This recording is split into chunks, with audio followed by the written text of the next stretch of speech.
Our Region's Business is sponsored by PNC for the Achiever in You. Welcome to Our Region's Business with your host, Bill Flanagan.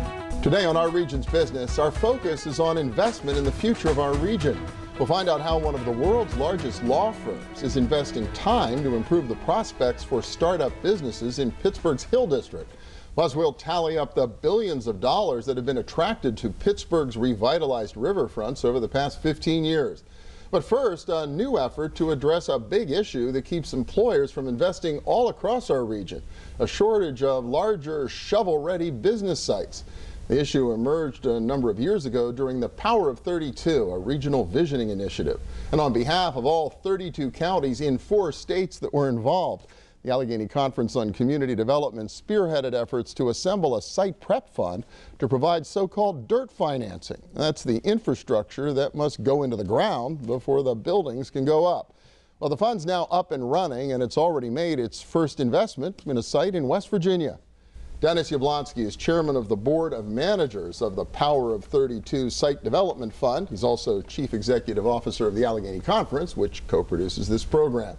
Patt Getty is the president of the Benedum Foundation, which played a leading role in the creation of the Power of 32 and the ongoing work to bring the vision to life. Jim Joseph is co-owner of Trimodal Terminal in West Virginia. That's the recipient of the site's first investment. Welcome. Good to have you all here. Good to be here. Thank you. Yeah, Dennis mentioned a little bit in the beginning, this is a big issue, but what is the big issue that made this site necessary? Well, I'll start with a little bit of good news, and that is the region continues to compete effectively. Over the last 12 years, our win rate's been about 65%, and of all the projects we compete for, we're winning 2/3 of them. But we also pay attention to that other 1/3 and what's happening there. And the overwhelming issue in terms of competitive losses is lack of available land that's prepped, site pad ready, as it's called, ready for development and construction, and we want to do something about fixing that problem. Okay, but I remember though that when you were the Secretary of Department of Community and Economic Development during the Rendell administration, this Business in Our Sites program that was created at the state level that was supposed to solve this problem, at least in Pennsylvania. Is that still around? It is, and that program was a great program. It was a $300 million program to do exactly this type of thing across the state, and Western Pennsylvania used it extensively and was the reason why we won a number of these projects. But that fund is small now. It's not as big as it once was. And we need more because we've got a large demand for projects out here right now. So we decided that we would try to do something privately in the region to address our own issue. Yeah, region stepping up because Harrisburg doesn't have quite as much money to send our way these days. But Pat, this went beyond Pennsylvania, and I know through the Power of 32 process, you must have seen a similar need in West Virginia, Ohio, and even Maryland as part of all of this?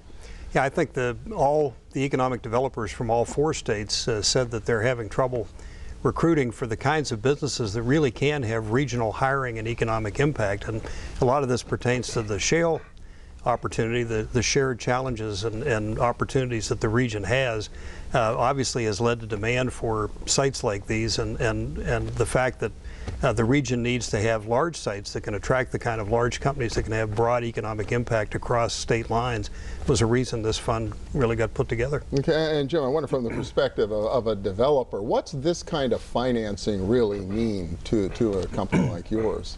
Yeah, this financing is otherwise generally not available. For an early stage industrial commercial development site with some environmental issues, and the brownfield component of this fund is critically important. For a site like ours to be able to obtain the type of financing that lets us bring in water and gas utility infrastructure to clear and get the land flat and ready to go for construction. In our case, to expand and upgrade the existing rail that's on our property to take advantage of the transportation infrastructure. It's money that the capital market really didn't have this type of money that lets us jumpstart and accelerate those types of infrastructure improvements to capitalize on the site selection the companies are taking right now. Wow, it sounds like a real need. And Dennis, you and Pat have been at this for a while, assembling the money. You have a number of different investors from both Pennsylvania and West Virginia involved at this point, right? That's correct. We've got 14 investors in the fund. Total fund is $49 million. We closed in March. And all of these investors are expecting a return. It's a commercial venture, but they're also interested in the community benefit that will go along with this. And so we're now open for business and taking applications, and we have our first project funded. And more in the pipeline already? Do you expect some follow-on investment before too long? We do. We've got 5 other projects that we're actively negotiating with right now, and we expect to be on a regular basis announcing additional investments. Yeah, Pat, it's interesting. We talk in this region a lot about how fragmented we are, and that's just usually in the 10 counties of southwestern Pennsylvania.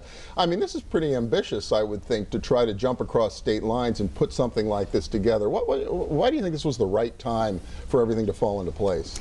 I do think shale was the primary driver of this. When I started at the foundation in 1999, it was very difficult to get people to think or act across state lines, and I think our timing in the Power of 32 initiative and taking it regional was fortuitous, because the shale, the common issues around shale made it obvious to people that they had to work together. But the reality is, I think in a global economy, the region, the metropolitan region, really is the competitive unit, and I think people have started to understand that. So whereas 15 years ago a fund like this probably could not have happened, I think the shale plus the recognition that we have got to compete at the right scale to have a chance to be competitive globally are what drove this to completion. Well, and you think about this site in Follinsby, West Virginia, you know, a state away from Pennsylvania, but really you're only about 45 miles from the point. We've got about a minute left, but I'll let you put in a plug for your site. What are you doing down there in Follinsby at Trimodal that you're so excited about? Yeah, this site is just south of Weirton and Route 22, so a great east-west corridor, 80 miles, or excuse me, 80 acres.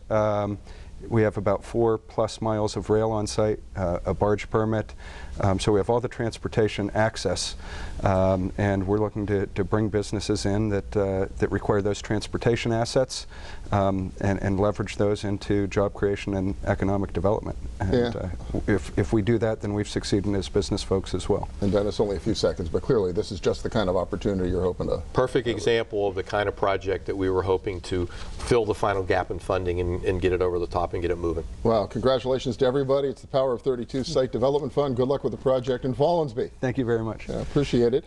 And next up, leveraging millions into billions along Pittsburgh's 3 rivers. We'll see how it's done when our region's business returns. Stay with us.